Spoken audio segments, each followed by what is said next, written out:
ফের ভাগীরথী নদীতে কুমির আতঙ্ক, ভয়ে নদীতে স্নান করতে নামছে না পুণ্যার্থীরা। আবারও কুমির আতঙ্ক নদিয়ায়।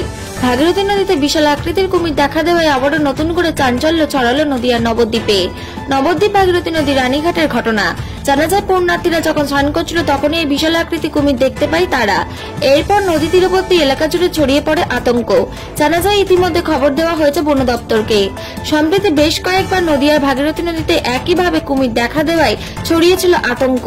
বেশ কয়েক মাস নদীতে স্নান করতে যাচ্ছিলেন না সাধারণ মানুষ থেকে শুরু করে পুণ্যার্থীরা। আবারও কয়েক মাস বাদে সেই ছড়িয়ে পড়ল কুমির আতঙ্ক। নদী তীরবর্তী এলাকার মানুষের দাবি, বুধবার সকাল 10টা নাগাদ বেশ কিছু পুণ্যার্থী স্নান করতে যাবে নদীতে। এরপর চোখের সামনে বিশাল আকৃতি কুমিরটিকে দেখতে পায় তারা। প্রাণের ভয়ে নদী থেকে ডাঙায় উঠে আসে পুণ্যার্থীরা। সেই খবর ছড়িয়ে পড়ে নদী তীরবর্তী এলাকায়। খবর পেয়ে নদীঘাটে যায় নবদ্বীপ থানার পুলিশ। এরপর কুমিরের বাস্তবিক ঘটনা নিয়ে জিজ্ঞাসাবাদ শুরু করে মানুষকে। এখন দেখার বন দপ্তরকে কর্মীরা ঘটনাস্থলে এসে আদৌ কি কুমিরের দেখা মিলেছে নাকি ছিল অন্য কোনো জলপ্রাণী, সবটাই উঠে আসবে তদন্তের মধ্যে দিয়ে। নদিয়া থেকে প্রভাত নন্দী রিপোর্ট, এইচআর নিউজ 24।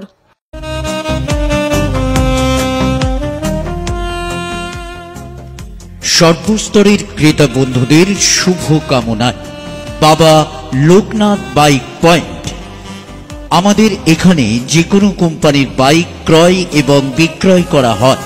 অবশ্যই মনে রাখবেন, ফাইন্যান্সের সুব্যবস্থা আছে। প্রোপাইটার দিবাকর দেবনাথ ওরফে বাপি। Mobile number 9002195367। আমাদের ঠিকানা 12 নম্বর জাতীয় সড়ক, শান্তিপুর বাইপাস, পাওয়ার হাউসের নিকট, শান্তিপুর, নদিয়া।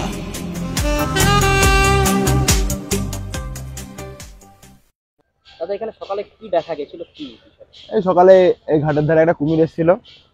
মোটামুটি কত বড় হবে? বড় হবে, অনেকটাই বড় সাইজ। ঘাটে মানুষজন স্নান করছিল? হ্যাঁ ছিল, লোক ছিল, কিছু স্নান করছিল এখানে। নিজে থেকে কি চলে গেল? হ্যাঁ, একা একাই ওইদিকে ডুব দিয়ে ওপারের দিকে, সবগঞ্জের দিকে। মোটামুটি কটা নাগাদ ওটা? এটা 9:30। 9:30 থেকে 10টা হবে। এর আগে কি এই ঘাটে দেখা গেছে? না, এই প্রথম। এর আগে ঘড়িয়াল দেখা গেছে, কুমির দেখা গেছে। এই কুমির প্রথম দেখা গেল। মোটামুটি মানে কি চাইছেন, প্রশাসনের কাছে কি দাবি রাখছেন? ওই কুমিরটা যদি ধরার ব্যবস্থা করা যায়, কারণ মানুষজন তো স্নান করে ঘাটে। কুমিরটাকে ধরলে ভালো হবে, আমাদের সুবিধা সবারই। আপনার নাম? আমার নাম দীপঙ্কর বৈদ্য। হ্যাঁ হ্যাঁ। মানে কি দেখা গেছে এবং কটা নাগাদ? মোটামুটি এই কটা নাগাদ? 10টা। কি দেখা গেছে? কুমির দেখা গেছে। কুমির ওই দিকের থেকে আসছে। হ্যাঁ, ওই দিকের থেকে আসছে। গৌরাঙ্গ সেতুর দিকে যাচ্ছে। হ্যাঁ হ্যাঁ হ্যাঁ হ্যাঁ। মোটামুটি কত বড় হবে তাও? মোটামুটি তাও হবে 3 হাত 4 হাত। তখন কি গঙ্গার ঘাটে কিছু স্নান করছিল? হ্যাঁ ছিল তো, ওই যে উনিও ছিল, ওই যে উনি। কি মনে হচ্ছে, মানে কতটা আতঙ্কিত আপনারা? এর আগে কি দেখা গেছে এখানে? না, এই প্রথম দেখা গেল। হ্যাঁ, এই প্রথম দেখা গেল। তাহলে এই যে কুমিরটা এই যে জলে রয়েছে, এটাতে কি আপনারা কি আতঙ্কিত? তো ভয় লাগে না? কুমির থাকলে কেউ চান করতে পারে বলেন?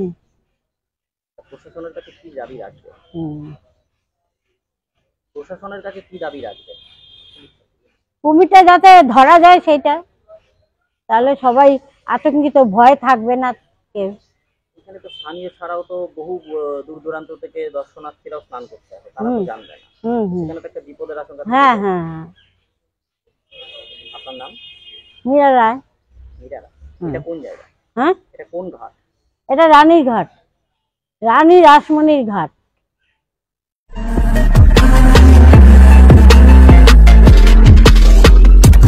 নমস্কার, আপনারা দেখছেন এইচআর নিউজ 24, সত্যের লক্ষ্যে মানুষের।